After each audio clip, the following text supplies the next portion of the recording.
Baik, semua boleh dengar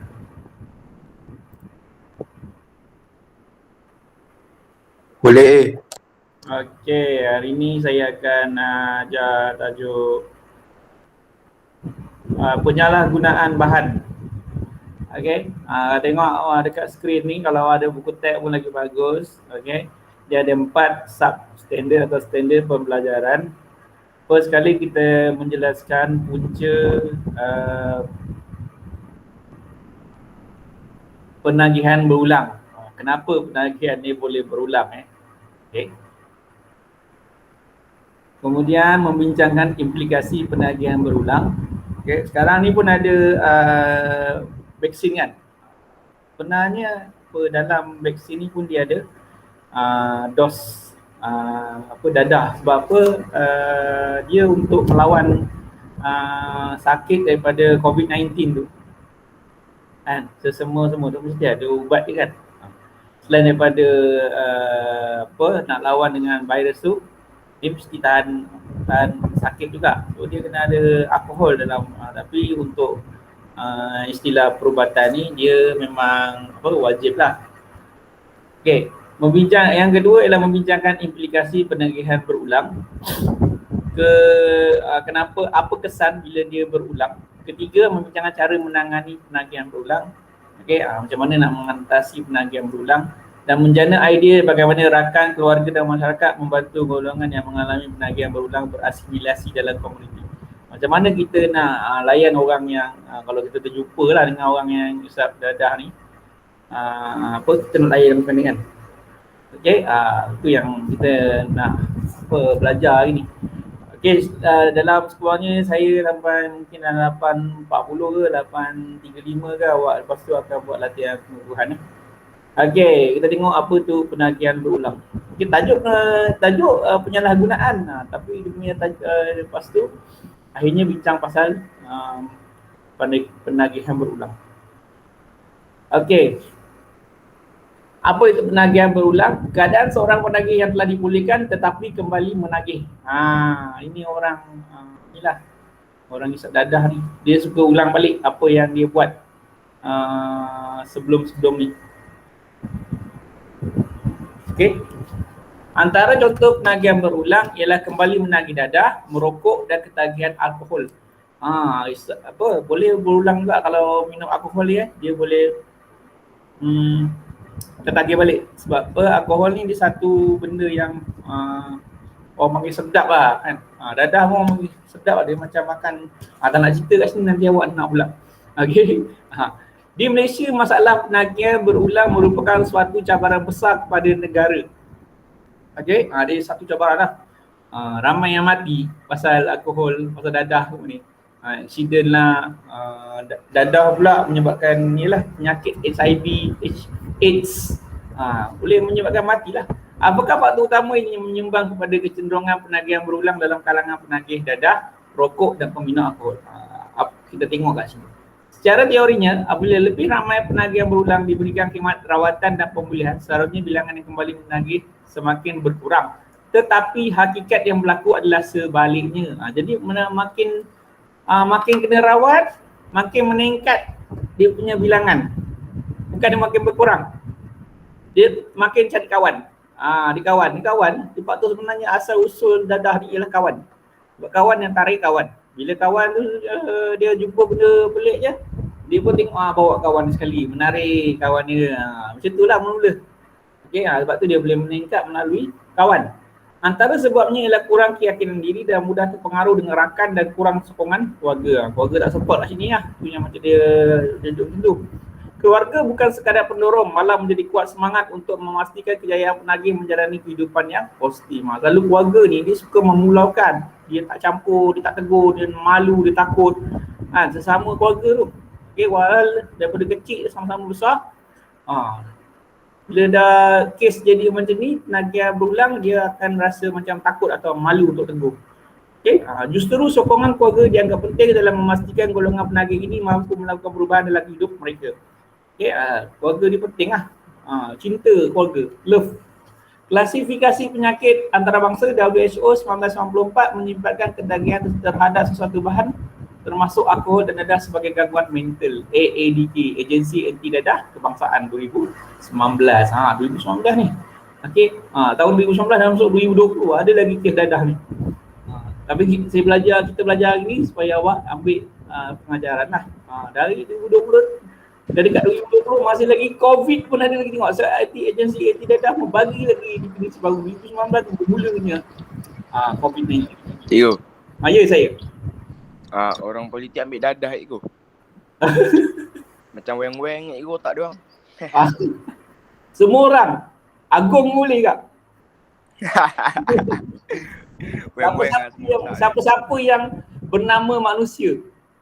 Kita nampak kadang orang ni berlakon depan kita baik, okey, handsome, rambut panjang, cantik, lawa kan. Tapi tak tahu belakang. Itu sebab saya cakap semua orang, tak kira lah siapa pun. Okey, ni gambar. Tengok, denda cuci tandas untuk pesalah rokok. Esok rokok kena cuci tandas. Vape boleh jadi punca terjebak dadah. Ni. Vape ni kalau awak suka hisap vape, dialah permulaan segala penyakit dunia. Hari tu ada juga kes vape dekat asrama Sains Johor, saya tak tahu siapa. Tapi tu orang cakap, jangan mulakan sesuatu yang pelik-pelik. Sebenarnya cakap lah. Sebab apa? Bila dia buat benda pelik ni, dia akan menyebabkan kawan dia ikut. Kalau dia seorang je, tak apa. Dan macam tu je, kalau dia seorang je, okey. Sebab kubur seorang juga kan? Kubur. Tahu kubur kan? Kubur dia seorang-seorang. Tapi masalahnya dia tarik kawan. Dia tarik seorang-seorang. Jadi ramai lah. Bila ramai ni yang masalah untuk sekolah. Kan? Sebab tu kalau kat sekolah, tak boleh. Sebab apa? Dia menarik orang lain. Selalu orang yang menagih dadah, dia seorang-seorang je kat luar sana. Tapi dia mati, dia menyebabkan susahlah mayat dia kat situ. Lepas tu ada penyakit HIV pula, susah untuk coroner untuk menguruskan mayat dia. Dia berjangkit pula penyakit dia tu kan. Bahaya tu dengan COVID sekarang ni, dengan virus HIV lagi datang daripada dia. Itu yang masalah untuk hospital, masyarakat sekeliling yang dekat. Bahayalah. Okey, sebab tu jangan mulakan benda-benda yang pelik ni. Okay, ni yang boleh berlaku bila hisap dadah. Tentunya kerosakan paru-paru. Dia sebab apa orang yang ketagih ni, dia tak nampak dia benda ni dekat dalam. Paru-paru dia, darah dia, jantung dia, dia punya saluran darah semua kena lah.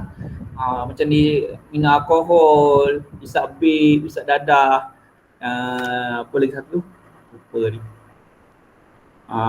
Yang nombor 3 tu ialah merokok. Merokok pun dia tak nampak sebab tu paru-paru ni dia warna hitam. Arwah bapa saya suka hisap rokok. Dia siap tunjuk contoh. Contohnya dia punya apa? Saya lupa dia tunjuk saya lidah dia ke dia punya tak silap saya lidah lah. Gigi. Dia cakap apa? Dia tunjuk. Gigi. Gigi memang gigi saya tahulah memang berkarat yang betul-betul hitam. Gigi ni dia macam berkarat, dia kuning teruk, dia tak hitam.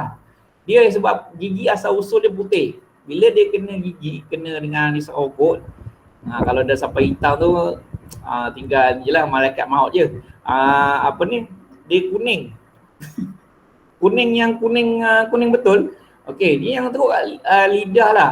Dia cakap apa? Macam mana yang kat lidah? Macam tu ya warna yang kat dalam paru-paru. Warna hitam. Dia macam exhaust tu. Okey, tu teruk lah kalau hisap dadah ni. Okey, ini yang tak nampak. Bila kita nampak kat dalam, macam ni rupanya paru-paru aku ni kan. Lepas tu hisap vape, hisap rokok ni boleh menyebabkan kita cepat mati lah. Orang boleh hidup sampai umur 60, 70. Contohnya awak boleh hidup sampai 25 je. Ataupun mungkin tak cukup zat 50 dah mati dah. Selalu banyaklah orang ini hisap dadah ni atau hisap rokok ni dia cepat mati. Okey, punca kita tengok. Punca yang pertama pengaruh rakan. Macam saya cakap tadi, sebab pengaruh kawan. Kawan-kawan dia masih lagi kat situ. Kan dia tak kena tangkap contohnya. So dia senanglah pengaruh. Jom panggil. Barang baik juga. Barang baik. Kan ni macam kena dah pergi besar serenti. Tapi sebab kawan-kawan dia ada sekitar dia, jadi dia senang lah. Sebab tu kita kena berani. Mereka tidak dapat menolak ajakan untuk kembali menagih kerana banyak menghabiskan masa bersama. Asyik bersama je. Sebab tu awak kena pandai pilih kawan. Kan? Sekarang ni ke sekolah. Kawan yang ada tu sikit je. Kawan awak mungkin dalam 19, 20 je kan. 5 signifikan, 5 Tesla, 2 kelas je. Sikit. Kalau yang teruk tu dalam rasanya 3-4 orang je yang teruk lah. Kan? Rasa-rasa teruk tak tahulah. Yang baik ramai. Tapi yang teruk ada juga. Mesti punya. Mana-mana pergi tempat. Okey, itu sikit. Cuba awak masuk universiti. Universiti, hari pertama awak dah jumpa beratus-ratus manusia. Orang masuk universiti tengok, alamak, aku nak kawan mana satu itu kena hati-hati bila pilih kawan ni. Sebab kawan ni boleh menyebabkan penagihan, isap rokok, isap vape. Sekarang ni isap vape lah sebab trend kan. Itu bahaya lah. Vape ni menyebabkan paru-paru sakit, paru-paru berair, senang cepat mati lah cakap. Lepas tu mental lah tu kan, emosi, tu yang kedua tu. Tekanan emosi, keadaan diri bukan lagi yang berasa rendah diri dan dipandang serum menjadikan emosi mereka tertekan dan tidak stabil. Senang cakap bila awak isap vape, awak juga sembunyi-sembunyi, takut-takut, sembunyikan vape kan. Itu dah menyebabkan awak punya mental macam kurang tenang lah. Sebab orang fikir, alamak, macam mana aku nak cari vape lah, asyik ketagih je kan. Jadi sebab tu, dia selalu sembunyikan diri nak cari tempat kawasan pot baik untuk isap vape. Sebab tu bila dia sembunyi-sembunyi ni, dia kurang kawan. Sebab tu, dia kurang stabil otak dia. Okey, bekas penagih mengambil bahan sarang untuk melupakan tekanan emosi yang dialaminya. Dia suka ambil dia untuk hilang tension. Contohnya nak SPM tahun ni. Aku konon dia seorang lah kat dunia ni. Dia seorang je ambil SPM, orang lain semua tak ambil SPM. Satu dunia dia seorang je contohnya. Sebab tu kalau saya dulu fikir kat, lama SPM ada matematik tambahan, fizik, kimia, bio. Lepas tu saya fikir balik, kawan aku lagi goblok pada aku. Ramai lagi goblok pada aku. Jadi aku pandai sikit lah contohnya kan. Jadi kawan aku ramai lagi goblok pada aku. Saya fikir macam tu je. Jadi saya macam semangatkan diri saya, kawan aku ni bongok juga kan contohnya. Tapi rupanya aku pandai sikit berjuang. Jadi aku boleh belajar lah. Tak adalah saya pergi isap vape. Isap rokok. Sama saya tak ada vape. Rokok lagi power. Pergi tanda je rokok. Rokok downhill. Semua tak nak kenal kat awak. Tapi dia tension konon. Alamak aku SPM tahun ni, aku tak boleh nak jawab lah matematik tambahan ni kan. Macam tu kan dia punya pelotak kan. Jadi dia macam tak tahan tekanan kan. Tapi sebenarnya bila awak tahan tekanan, contohnya awak fikir kawan aku ni bukan boleh buat pun, aku rasanya boleh buat kan. Jadi macam tu kita jadikan sebagai motivasi. Kita bukan nak rendahkan kawan, jangan cakap pula dengan kawan tu kan. Jangan cakap contoh macam saya lah sebagai contoh. Saya tengok kawan saya ni macam teruk kan. Tapi saya fikir saya lagi bagus. Lepas tu saya fikir macam berbanding dengan kawan saya boleh belajar. Itulah saya macam ambil semangat, contohnya satu hari ambil semangat setengah jam belajar ke atau 1 jam. Lama saya belajar lama lah. Sebab apa? Saya tengok kawan saya semua suka enjoy, suka tidur, suka termenung, suka main dalam kelas, buat bising. Dalam kelas kalau saya sekolah harian asrama. Dia orang suka main ni lah, main kapal-kapal ni, sekolah harian yang ada asrama main hoki tu. Jadi saya tengok macam tu, saya jadikan diorang sebagai motivasi baik aku belajar. Sebab apa? Saya tengok sekejap je sekolah ni. Form 5 tu kejap je, lepas tu tengok diorang semua kerja kilang, kerja teknisian dia kan. Jadi cikgu, saya lebih sikit. Saya cakap macam tu lah. Sebab apa? Saya contohnya, saya dapat kawal emosi tu sekejap lah. Kawal masa tengah nak ambil SPM. Jadi kalau awak dapat kawal emosi awak tengah-tengah nak SPM ni, contoh lagi dengan COVID-19 ni kan, jadi awak berjaya lah. Ini bukan cerita pasal sokok lah. Lain-lain pun ada juga emosi ni. Yang ketiga ialah stigma masyarakat. Segelintir masyarakat masih memandang negatif penagih dadah ni. Sebab apa? Dia nampak penagih dadah ni menyusahkan dia. Dia macam lembik, tak gerak kan. Nak angkat macam nak angkat dia lah. Padahal dia tak kacau pun. Dia tak kacau ganggu mental media sosial pun dia tak boleh. Sebab apa? Dia tak reti nak WhatsApp kan. Sebab apa? Dia tengok handphone pun tak lalu lah. Okay? Jadi benda ni menyusahkan rakyat lah. Tapi rakyat masyarakat memang nampak macam tu. Penagih dadah tak nampak tu, dia rasa macam down je. Sebab tu kita kena elakkan dadah ni daripada masyarakat ataupun daripada penagih dadah. Okey, yang keempat di sisi keluarga. Ni yang paling penting lah. Keluarga ni ialah institusi yang paling penting kat dunia. Sebab apa? Keluarga ni yang paling dekat dengan contohnya dengan awak, dengan bapa, mak, adik-beradik, datuk, nenek, sepupu. Semua tu boleh dihubungi apabila ada emergency. Lagi apa? Tak kira itu emergency je. Nak bersembang, nak main, nak ni apa, lawan monopoli ke kan. Keluarga awak juga Awak jangan pandang awak duduk asrama ni, keluarga awak jauh. Tak, bila awak balik rumah, akan awak pergi pusat berhenti pula. Mesti awak balik rumah kan. Jadi keluarga ni sangat-sangat penting. Nanti awak habis dia awak tahu betapa pentingnya keluarga. Sebab keluarga ni yang dia dekat dengan awak. Macam mana dia nak motivasi awak, nak suruh kerja ke kan. Dia akan tolong awak. Kalau dia tak tolong awak ni, tak anggap awak ni penting lah. Sebab tu awak kena tegur dan bagi kasih sayang semua. Okey, yang kelima ialah masalah kewangan. Ni. Ini zaman sekarang ni ramai yang kurang duit sebab apa? Dia belajar malas. Dia cakap kewangan ni akan datang masalah. Sebab apa? Dia tak ada kerja. Tak dapat kerja kan. Kerja purwanda pun malas, kerja ni postman. Saya habis SPM, saya first kali kerja yang saya nak minta postman tapi tak dapat. Saya tak tahu kenapa. Saya dah siap hantar sebuah resume minta kerja postman tau. Pejabat Pos Daya Bumi kat KL tu. Saya duduk Shah Alam tapi sangguplah kerja dekat Daya Bumi KL tu. Jauh jugalah. Tapi saya memang gila kerja. Saya kerja dekat Maidin, kerja security guard dengan buka dengan Apple ni relax je. Senyum tengok muka Bangla. Bangla tengok muka saya tengok muka Bangla. Jadi saya kerja dekat jaga pintu masuk tu. Daripada pencuri nak curi barang Maidin tu, saya duduk lepak je. Jadi saya tak kisah kerja, saya tak malu. Saya pernah jumpa lah pelajar sekolah menengah sains Batu-Pat kerja kat Petronas. Saya rasa bagus, bangga. Sebab apa dia tak adalah dia pergi hisap dadah. Itu yang bagus, dia duduk jaga jadi cashier Petronas kan. Jadi benda ni bukan kita nak rasa malu. Sebab apa kerja ni kita selesai masalah kewangan. Contoh kita ada duit, simpan untuk belajar tu. Dia ada cita-cita sebenarnya. Dia kerja sementara je. Macam saya lah, bukan kerja security Maidin je. Security the store saya kerja, stesen minyak ESO, MACD. MACD tu tak kira lah sebagai orang belajar universiti pun saya kerja kalau cuti SEM. Jadi saya tak ada masalah kewangan bila cuti SEM. Okey, itu sebab dadah ni macam jauh lah daripada saya.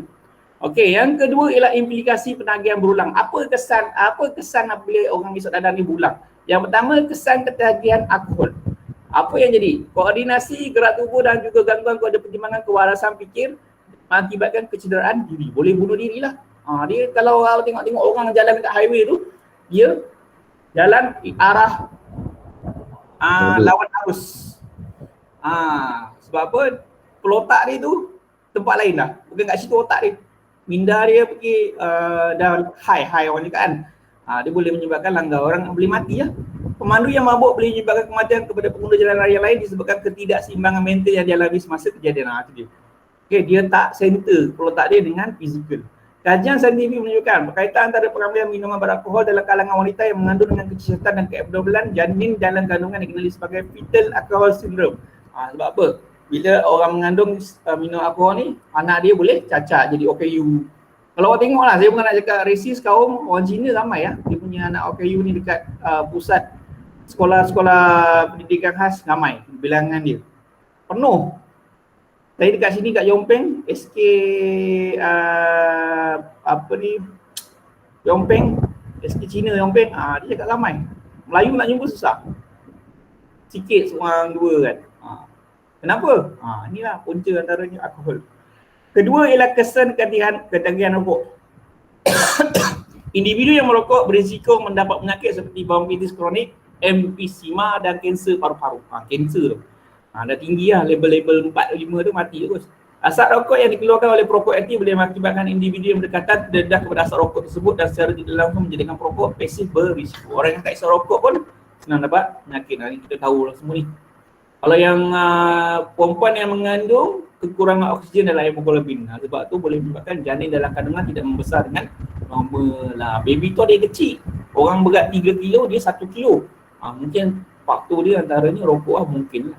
Ketiga ialah kesan ketagihan dadah. Dadah ni banyak kerosakan kekal pada sistem saraf. Denyut nadi dan tekanan darah semua diganggu. Lepas tu dadah ni senang mati. Lepas tu dia senang bergaduh dengan rakan sekeliling. Punca kegaduhan selalunya dadah. Kalau nak cakap vape tu boleh senang cakap vape tu juga boleh menyebabkan kegaduhan. Sebab apa? Mental kita tak center. Kita tak boleh nak tenang. Senang cakap nampaknya muka kawan tu dah nak gaduh je. Lagi nampak contohnya junior. Sikit-sikit nak gaduh. Sebab tu kita kena jangan hisap vape tu. Kita tak nak cerita pasal dadah. Dadah tinggi sangat level. Kita pasal vape. Vape ni dia senang cari gaduh. Sebab apa? Dia konon dia high. Layan bir sedap, coklat, strawberry semua. Tapi sebenarnya itu menyebabkan kegaduhan. Dia boleh menyebabkan kesan jangka panjang. Jadi kena hati-hatilah. Jangan hisap vape lah senang cakap. Okey, last, cara menangani penagihan berulang. Okey, aktiviti sosial, bersukan, keagamaan. 3 ni lah. Kita campur kawan, pergi lah mana-mana kan. Tu cakap tadi, sosial ni kerja tu. Kerja tu kira aktiviti sosial lah. Habis SPM nanti, kerja apa? Maidin. Tak adalah duduk rumah je. Pergi buat benda yang bukan-bukan. Awak pergi isi kerja sisa minyak ke, kerja Nenso ke, kerja kopi tiam keluang ke kan. Jadi benda-benda ni mengelakkan awak daripada berlaku aktiviti gejala sosial. Sebab tu kena hati-hati apa yang antara gejala sosial tu, merempit, isap dadah, isap rokok, isap vape, apa lagi? Cobor, macam masuk rumah orang kan, macam-macam boleh buat. Tapi kalau kita bekerja ke ataupun kita cari kerja sukarelawan ke kan, susah sangat tinggi, kerja je lah. Kerja yang paling senang nak elak daripada gejala sosial ni. Okey, yang kedua ialah aktiviti bersukan, mengurangkan tahap stres seseorang daripada kembali kepada kategori rokok, dadah dan alkohol. Ni boleh lah awak senang main bola sepak, main rugby kan.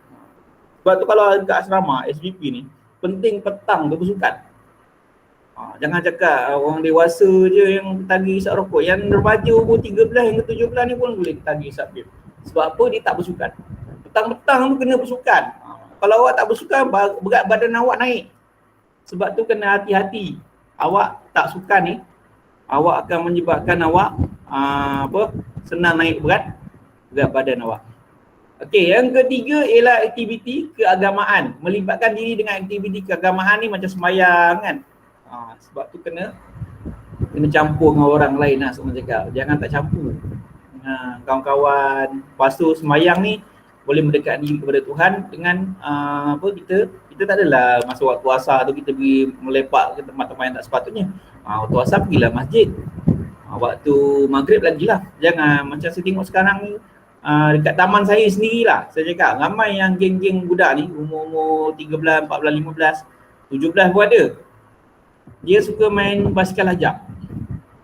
Mula-mula apa sekali dia punya aktiviti dia basikal lajak. Mula-mula dia duduk dekat depan, menebeng ke depan masjid tu, dia main basikal lajak, duduk ramai-ramai kan, ingat tak ada apa lah. Lama dia duduk kat belakang rumah orang. Sebab apa ni nak melari, konon ni melarikan diri, main kejar-kejar ke apa. Lepas tu saya tengok dia dekat belakang rumah saya ke tak. Saya nampak kenapa budak ni kat belakang kan, mula dengan basikal, lama-lama naik motor pula. Sebab apa, dia dah tahu kawasan kan. Ni rumah ni jalan ni. Lepas tu orang dah report lah. Takutlah ada kes pecah masuk ke apa. Nampak? Budak ni mula-mula tak ada niat pun nak buat benda tu. Tapi orang lain dah rasa curiga. Sebab apa? Dia berada kat situ. Gelak-gelak, tak faham apa dia buat kan. Jadi orang dah fikir, bukan. Sebab apa dia dekat situ. Cuba kalau dia dekat masjid, dia tengah apa? Yelah tak adalah pergi bertasbih sepanjang masa kan. Tapi sekurang-kurangnya lepas solat tu balik rumah ke kan. Sebab tu kena hati-hati. Keadaan lokasi tu pun orang dah sensitif. Orang lain akan report. Banyak kan. Sebab tu kena hati-hati awak punya lokasi ni. Okey, cara membantu mengatasi masalah penagihan berulang. Ni last lah. Tabah dan kuat kalau keluarga. Keluarga kena sabar. Jangan hentam je. Contohnya adik ni ada adik awak ni contohnya diisap dadah. Jangan hentam hari-hari. Kena sabar bagi dia jangan ulang lah perangai lama tu isap dadah tu. Cakap elok lah, tak boleh. Kadang orang kita ni dia terlampau hentam orang. Okey. Masyarakat pula perlu bekerjasama untuk membenteras masalah penyalaan penggunaan dadah. Kena telefon ke, kena report, lapor kalau ada kes dadah kat taman kan, kat kampung ke, dekat hospital ke kan, mana-mana lah tempat. Danlah rakan sebagai rakan mainkanlah peranan dengan menerima diri bekas tenaga yang berusaha untuk pulih dengan memberi mereka peluang dan bantuan. Bila dia call, angkat, jangan takut, dia bukan hantu. Bukan berjangkit pun kalau dia telefon kan. Okay, kita bagi semangat untuk dia. Okey, untuk hari ni awak kena buat latihan pembukaan. Ni muka surat 133. Tengok, berdasarkan laman web www.myhealth.my, senaraikan faktor lain yang mendorong individu terjerumus dengan penagihan berulang dan cara menanganinya. Awak buka laman web ni myhealth.com.my, awak baca dan jawab soalan macam mana faktor yang mendorong individu terjerumus dengan penagihan berulang dan cara menanganinya. Tak adalah kita tengok buku teks je. Jelaskan 4 kesan negatif tar dan nikotin di dalam sebatang rokok terhadap sistem fisiologi seorang perokok. Apa kesan isap rokok ni? Kalau awak perhatikan kat dalam vape tu pun ada nikotin. Ni kalau awak buat ni maknanya sama dengan kesan rokok dengan vape, lebih kurang. Cuma dalam vape tu dia ada perasa lah. Coklat, strawberry, melo kan, sedap kan. Tapi tak tahu dalam tu ada nikotin. Mungkin nikotin tu dah ada dalam paru-paru. Contoh kan. Okey.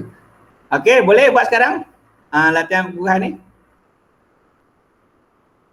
Boleh go. Okey. Okey, buat sekarang.